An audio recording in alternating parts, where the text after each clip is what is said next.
Hey maggots. Today, the story of a broken man confronting he who ruined him. Tale of a man in a competition who may have bit off more than he can chew. And finally, a woman learns that if you wish to relax at home alone, you'd better make sure you're home alone. Welcome to the Frail Blaze. This first story is called Jack. I drunkenly walked into my bedroom, stumbling over the mountain of discarded clothes and old trash as I walked.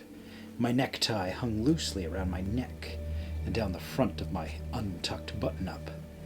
I leaned on my bedroom doorframe and wiped the oily sweat from my forehead. Jack was in my room again. I sighed heavily and rolled my head back. "Why are you in my room, Jack?" I asked through gritted teeth.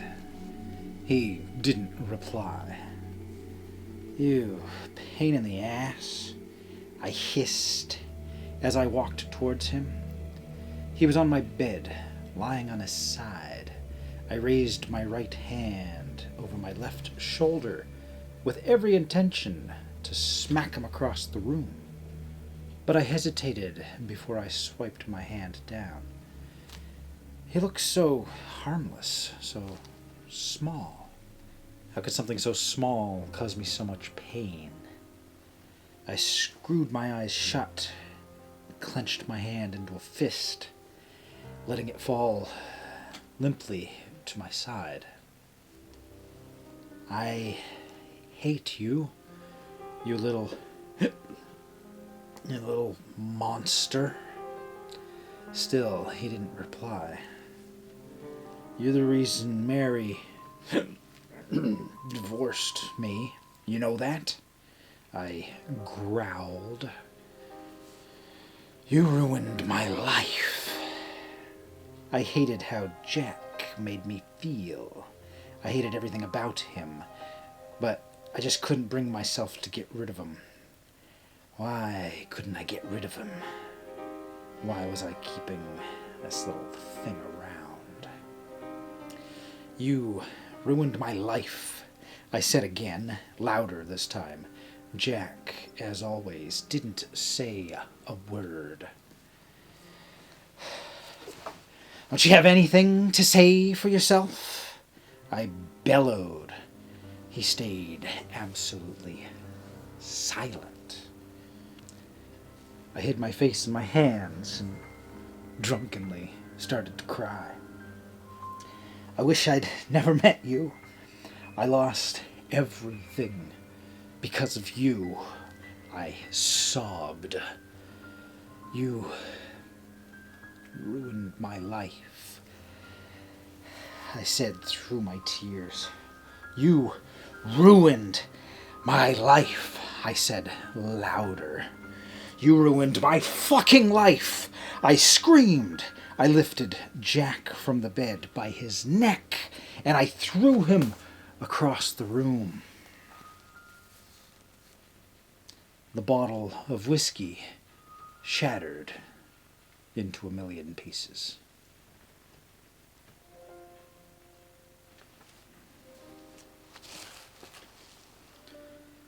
Well then, not our typical horror here, but demons are demons. Let me know what you thought of that story in the comments.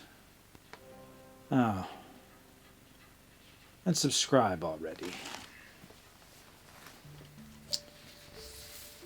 Our next story is called Play Stupid Games, Win Stupid Prizes. Step right up and put your hand on the Toyota. The last person to remove their hand gets the car. Wally, the energetic owner of Wally's Car Emporium, beckons me and 6 other contestants towards the expensive vehicle in the middle of the junkyard. Readying himself, I step forward and confidently place my hand on the silver Toyota Corolla's door. Around me, the rest of the participants circle the car and do the same. I size each one up, weighing my odds of winning. The guy opposite me is quite overweight, so he'll give up quickly. And the woman beside me is middle-aged, so she'll probably tap out sooner than most. When I received a flyer in my mailbox for a competition to win a brand new car, I just knew that I had to enter. Not so I could drive a Toyota, but so I could repay my debts. The first thing I'll do if I win is sell this car. Take the $30,000 and settle what I owe. An hour passes, and then another hour. As morning turns into afternoon, I see fatigue creeping into my fellow contestants, some of them slumping down, and others awkwardly stretching, but none budge in their grip on the car. They really want to win too. Soon enough, it's evening and the contest is still going. Not one single person has taken their hand off yet, even accidentally. Impatient, I scan the others for any weak links. I notice a skinny guy who's drunk over a liter of water by now squirming to go to the washroom. Bingo, here's the first disqualification. Forget it. I quit. I really gotta piss. The man relents, turning away from the car. Except to his and our surprise, his hand remains firmly on the surface. But what the hell? I can't get my hand off. He starts screaming. Confusion spreads among me and my competitors. This has to be him tricking us into removing our hands, surely. But I immediately realize I can't pry even a finger off of the metal door. Our hands are stuck to the vehicle like flies to flypaper. Congratulations, applauds Wally, emerging from the darkened junkyard. Quite a strong glue I put on there, isn't it? Suddenly, a scrap magnet comes to life and attaches itself to the car from above and begins hoisting it and all 7 of us into the air. There never was a contest, I'm afraid, Wally continues. Each of you borrowed money from a loan shark, my pal. And what better way to eliminate his most overdue debtors than to send a message to all the rest? Hanging off the car by my left hand, flailing with my right, I look down and see the junkyard's car crusher below us as we plunge down into the powerful compactor. I realize Wally was right. We did get the car. We got it mashed right into our flesh.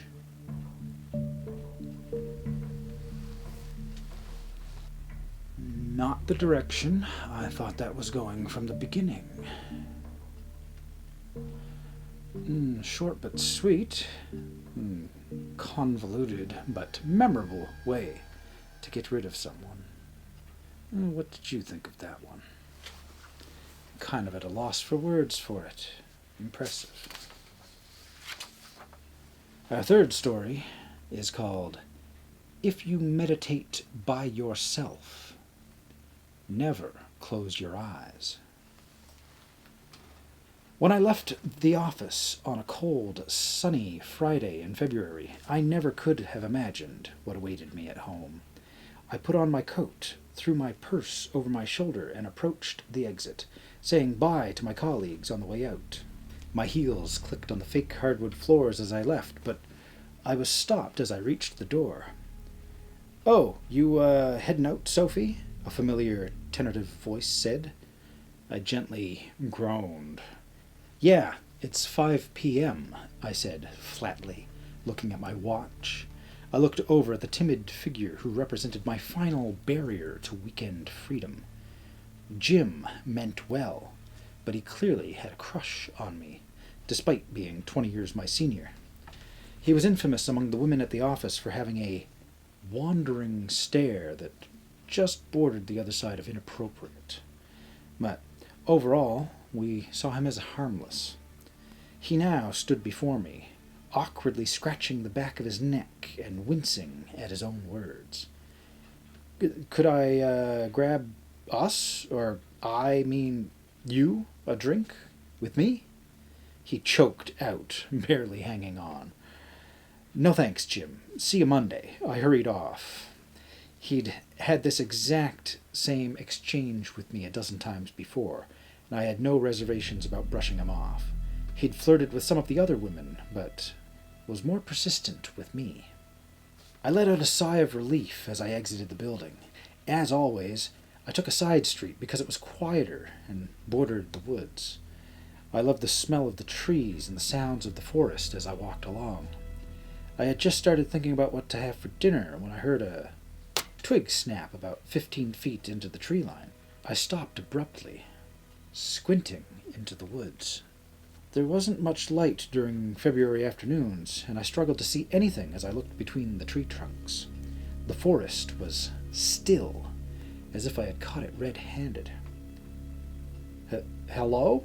I called out, my mind immediately suspecting a serial killer, kidnapper, or a bear. Unsurprisingly, though, I received no answer, and I continued my walk home.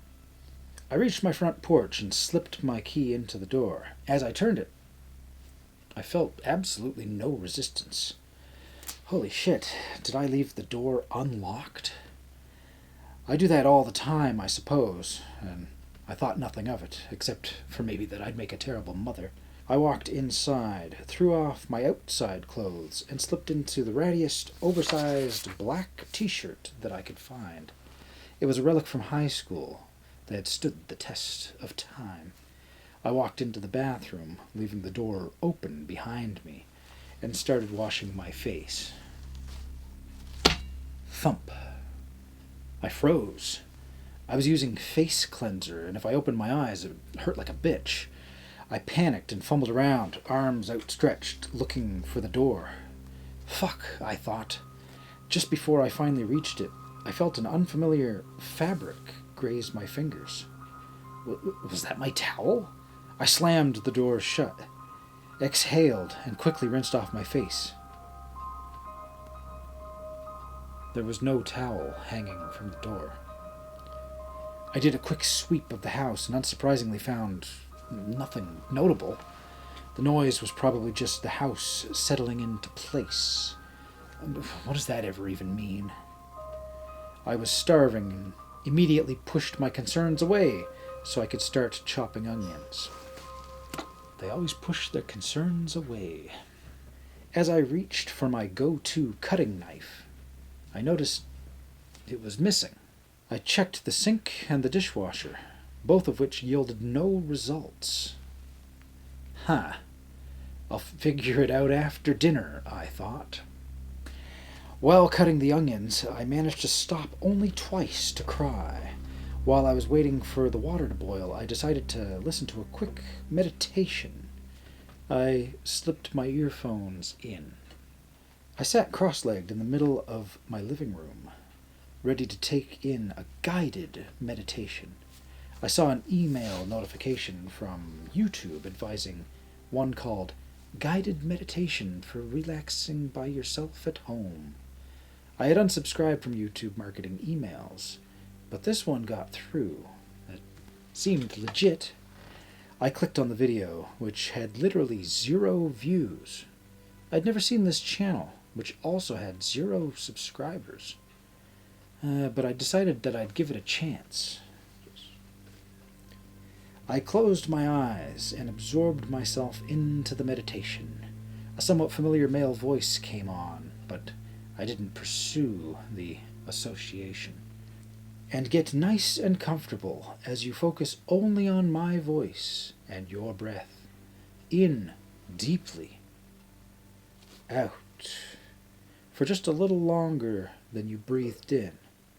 And as you feel your thoughts disappear, ask yourself why the door was unlocked.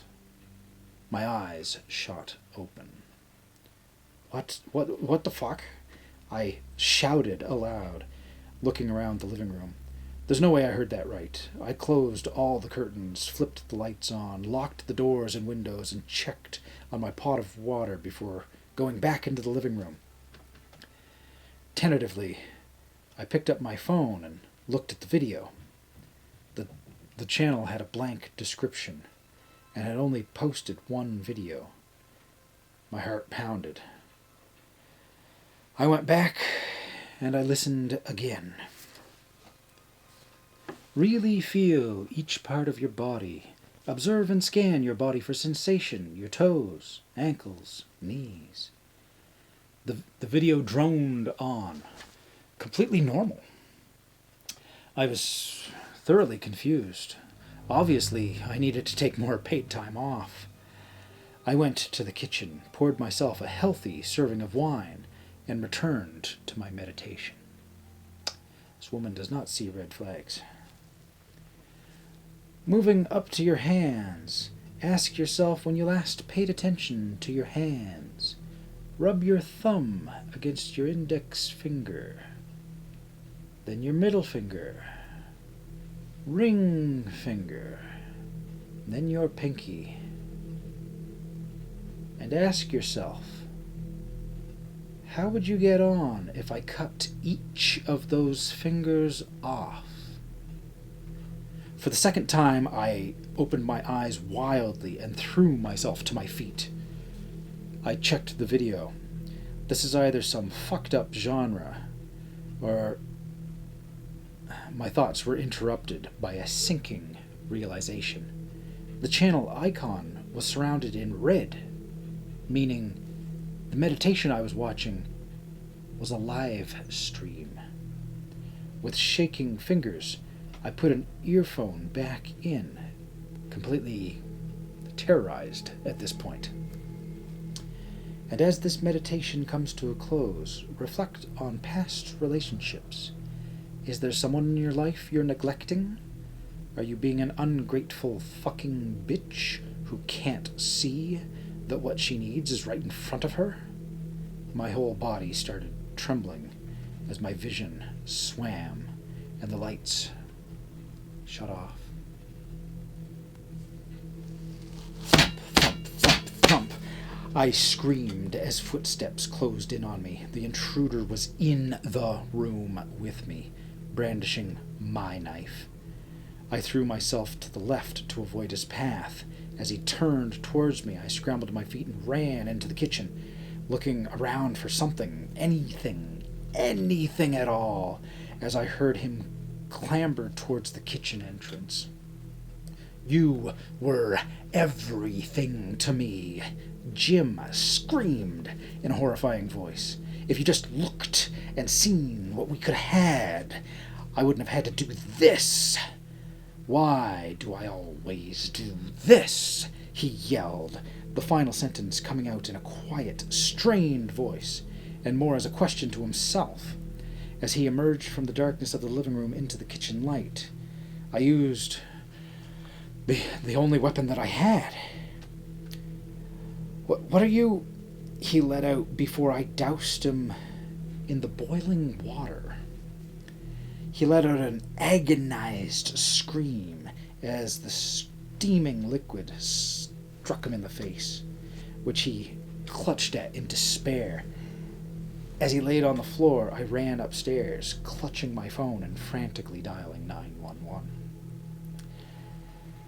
If you meditate by yourself, never close your eyes, and be wary of seemingly harmless people.